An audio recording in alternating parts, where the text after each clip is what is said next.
Okay, welcome back to members of a 121 Community Church in Grapevine, Texas, and to our ongoing study in the Gospel of Matthew. We're going to continue in chapter 7. We're going to take a look at 7:13 through 20. Let's go to block 1 and we'll get started on the text.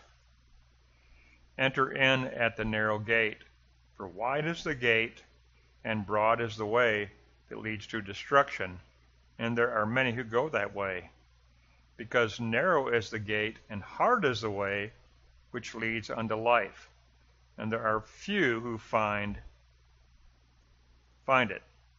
Therefore beware of false prophets, who come to you in sheep's clothing, but inwardly are ravenous wolves. You shall know them by their fruits.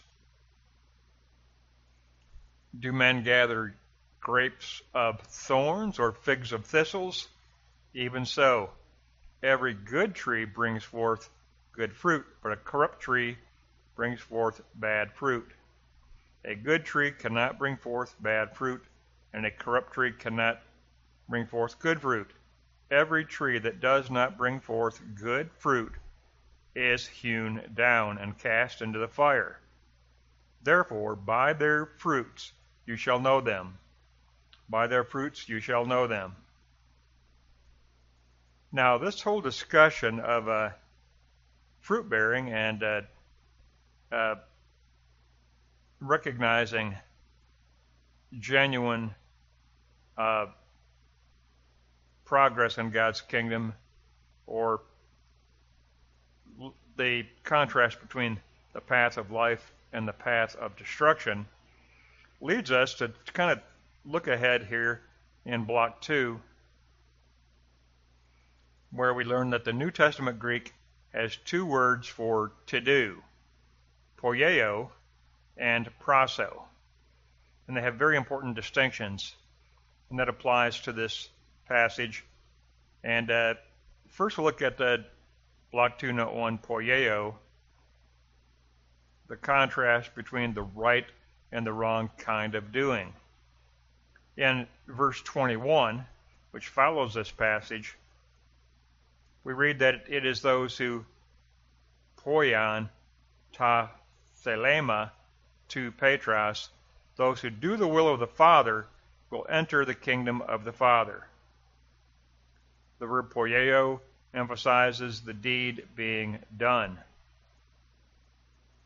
In verse 7:23, Christ responds to those who work lawlessness. And then he says, Agnon ude pote humas, I never knew you. Those now hearing Christ's teaching receive no benefit unless they put it into practical action. That's the whole purpose of this passage. It kind of comes to fruition here in verse 21 and 23 coming up. But that's the first word, poieo. And now block 2, note 2, we'll take a look at the other word that the New Testament Greek uses, praso. And that's where we get, that's the verb behind the noun praxis. And I'm going to talk about this just a little bit. In the 1970s and the 1980s, there was a move in Christian theology called the liberation theology. And liberation theology was huge. I mean, huge. It started in Latin America.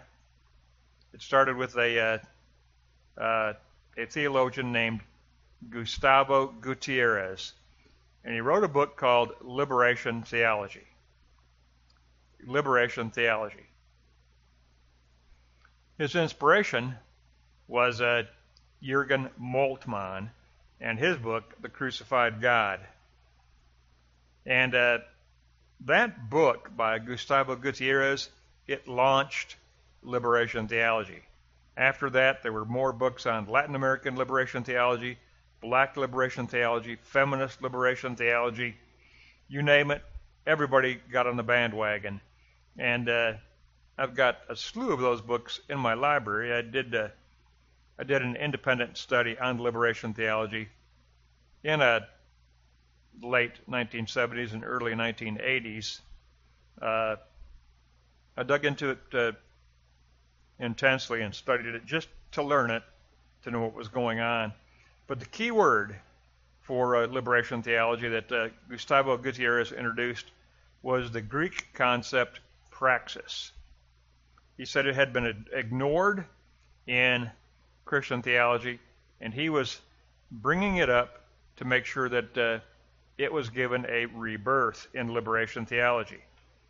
And the definition, I'll give you my definition of praxis that came out of Latin American liberation theology. Praxis is action and reflection in a particular historical situation. Praxis is action and reflection in a particular historical situation. And so the verb behind it is praso. I didn't know that till this study, but go to block 2, note 2, praso, where we get praxis, action and reflection in a particular historical situation. We go to Matthew 16:27. The Son of Man shall come in the glory of his Father, and shall reward every man according to his praxis. According to his praxis. Praxis is Strong's number G, 4234. It emphasizes ongoing practical action, whereas poieo emphasizes the single deed. So think of a praxis as putting Christ's teaching into practical application. It's basically it says that you don't really know the truth that Christ is teaching unless you're going to apply it at a practical level, unless it reaches the level of praxis. That's what liberation theology is all about. In Latin America, there was a huge persecution of Christianity going on in the late 1970s, early 1980s.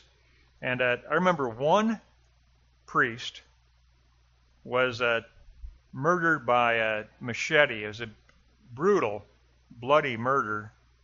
They found his body in his home on the floor, and in his hand he was gripping Jürgen Moltmann's book, The Crucified God, and it was fully saturated with this man's blood. There was so much blood that he was gripping Moltmann's book, The Crucified God, and his blood totally saturated that manuscript.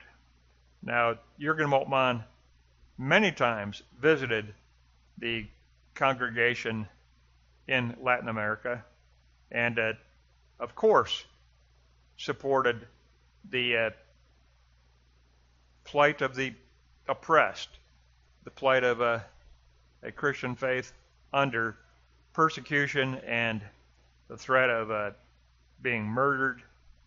It was a terrible time. Moltmann lectured in Latin America, of course, and in the United States in various universities on the subject of liberation theology. He was not technically the father of liberation theology, but he inspired the father of liberation theology, Gustavo Gutierrez. He's the father of liberation theology, the Latin American theologian. And his book, if you ever get a copy, you ought to grab it. It's really an important book to have. It's just entitled Liberation Theology. But it's a great look at the Christian faith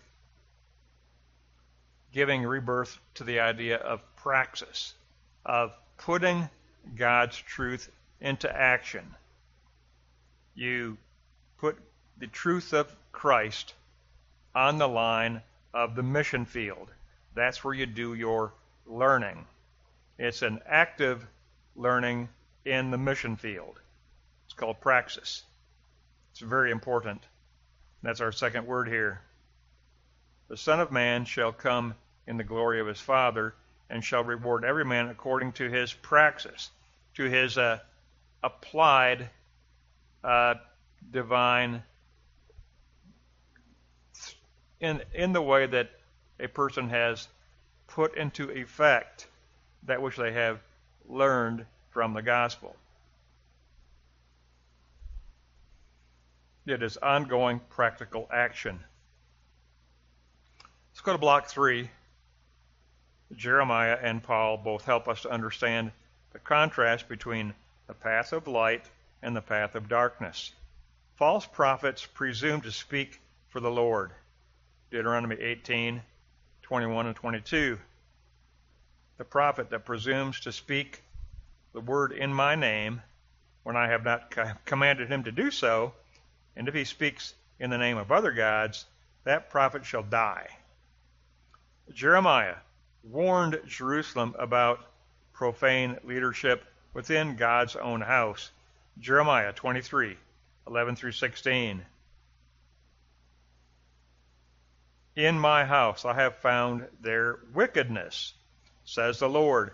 Therefore, their way shall be darkness. I will bring evil upon them in judgment, because these prophets speak a vision of their own heart. They speak a vision of their own heart. Now, block 3, note 3. Paul warned his readers to awake and follow the path of light. You know I love Paul's theology. Ephesians 5, and I do believe that Paul is the author of Ephesians. Ephesians 5:11 through 14, written at AD 60. Have no fellowship with unfruitful works of darkness. Instead, reprove them. It is shameful to say these things in secret, for all things will be made manifest by the light. Therefore, awake, and Christ shall be your light. Awake, and Christ shall be your light. Paul says, don't enter into a fellowship with unfruitful works of darkness. That applies directly to this lesson. So in our triad there, we've got Deuteronomy, Jeremiah,